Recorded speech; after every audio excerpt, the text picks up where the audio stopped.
there we have it.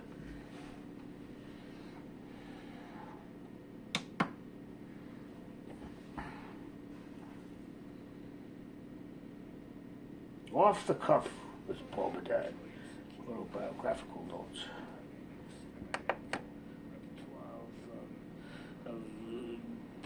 Beehives along the boulevard and county wives and midwives, and just the thing of it that, as I said in the previous issue of Nicholas McNabb, the Cavalry Crab, was that Abel and Cain were the first to actually be introduced into the world through a midwife of some sort or another. And I have a Victrola and books, many books, but the books will necessitate me sleeping at night since I'm a habitude of constant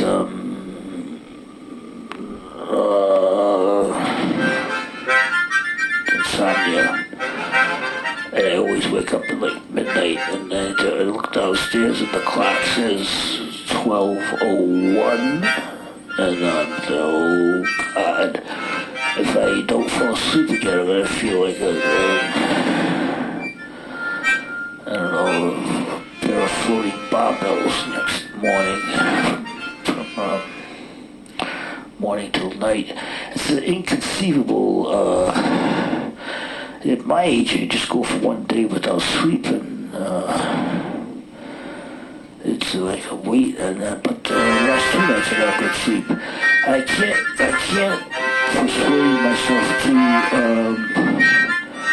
attribute that to any medication like the sleeping ones that you get over the counter at fine dining experiences in Chinese restaurants and buffets with enormous amounts of return engagements to the food section, and as I had years ago, and then we always bring up the same dish, and it was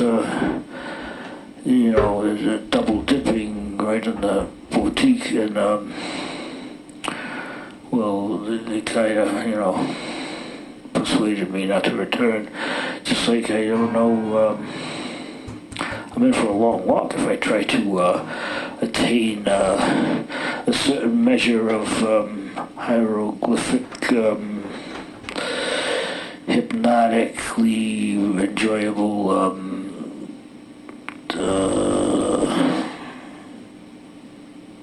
hydrogen locomotive sobriety of say if I was taking that wonder drug that you read, you stay home and you read day and night. You take one, you take two, it's terrible because for reading, and it's strange because they were given those to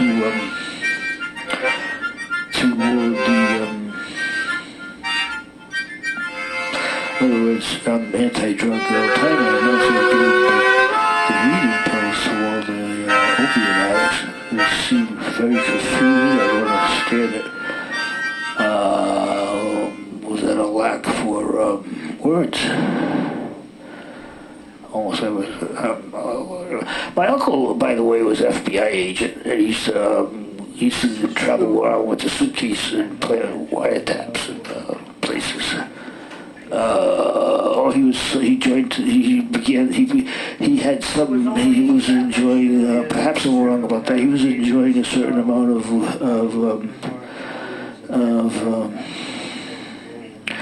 what he'd do was, he'd leave one room and walk into another, and there would be a window, and he'd open the window and he'd climb out and he'd go into the Polish club, and he'd play cards in the Polish club, and then his father would come along with the sheriff of the town. He'd deputize everyone in the club, and they'd go to the train stations back in the 1940s, and very notoriously ruthless people were coming up from the south with people that my elder uncles were trying to protect, and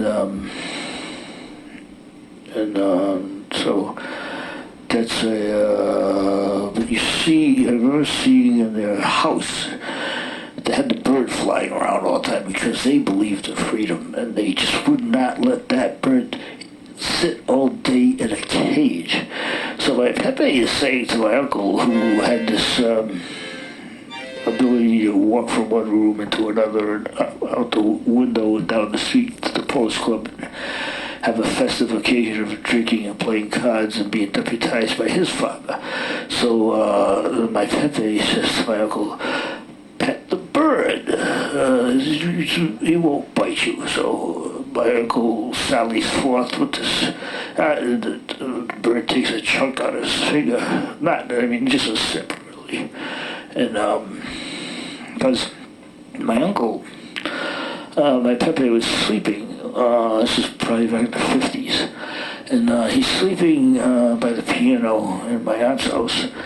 And my uncle, while he's sleeping off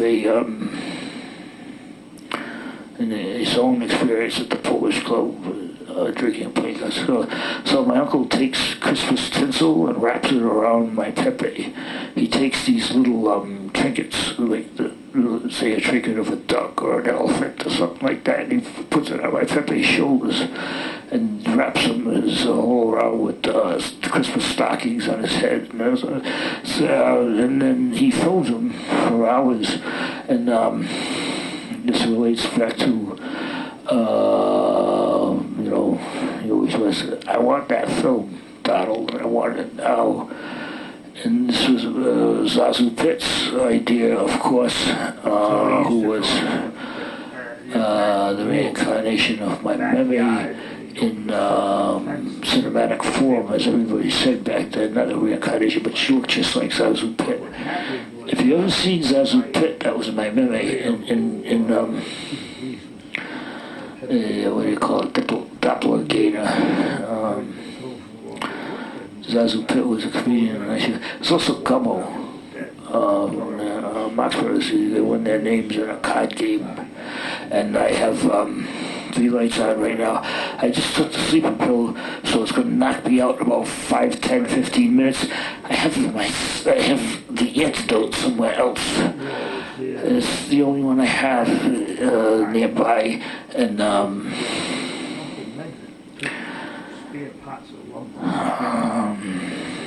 so I'm going verbatim, and nothing is. Let's see. I'm up to 7 minutes, so nothing is planned. And I don't know if you remember, but they used to have those stacked up people in those telephone booths, the college students. And 12 or 13 of them would all get inside a telephone booth. So today at the club, they say, well, there's 4 people in the men's room. And they were kind of confused because there was only 2 toilets. There was 104 people get in there. They didn't have a key now because people aren't, you kind of have to stand on 1 foot and, just to relieve yourself. So they asked if you to go to the key. And this is...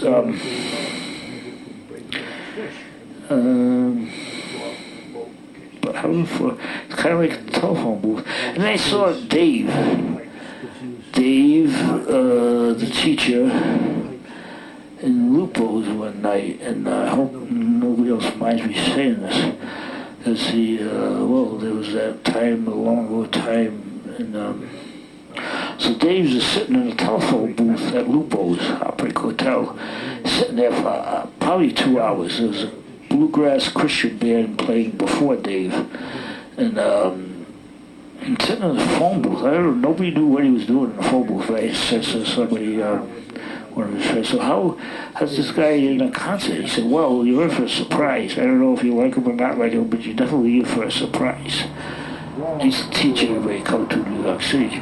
And so I said, well, I have writings of my own, my songs. And he said, well, we'll call my comrades later and I'll listen to your songs. And this was back in probably 1982. And then a year or so later, I saw him with Taj Mahal. Taj Mahal throws a clam behind him. And he says, oh, don't step on that, boys. Don't slide on that. and then has that fishing song, and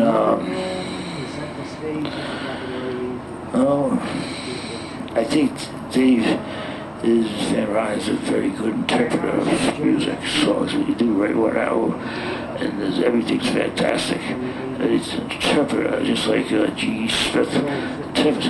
And he went to 11 minutes now. And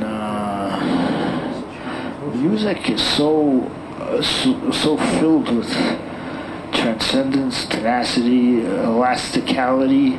You can take it anywhere. You can take it across the universe, and there's just no limit to what you can do with it.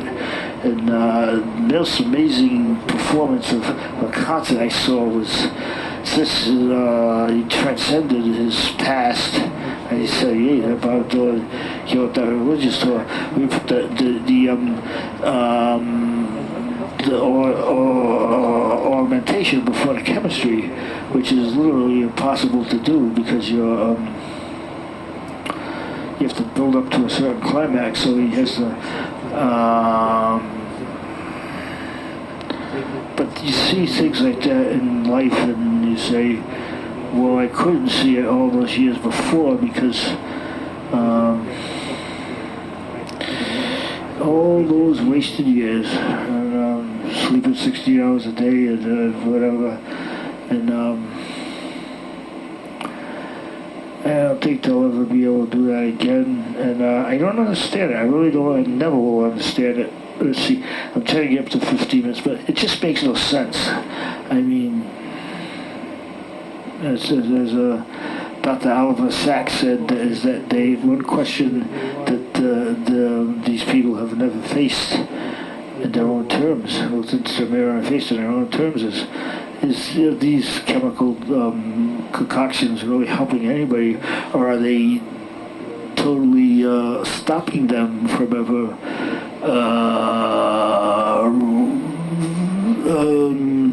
experience a catharsis in which they come together, not in not like but the whole body and soul comes together, and the hallucinations fade away, which is what they were doing before authority. If I could say, I guess they were doing that, and that's what I got hit with a few weeks ago, and it split my head in half. Anyway, it has this moral method where they just help people with constant therapy, and it worked. It costs way too much money, and since we have this polarity of tripolar juxtapositions where 2 or 3 three-party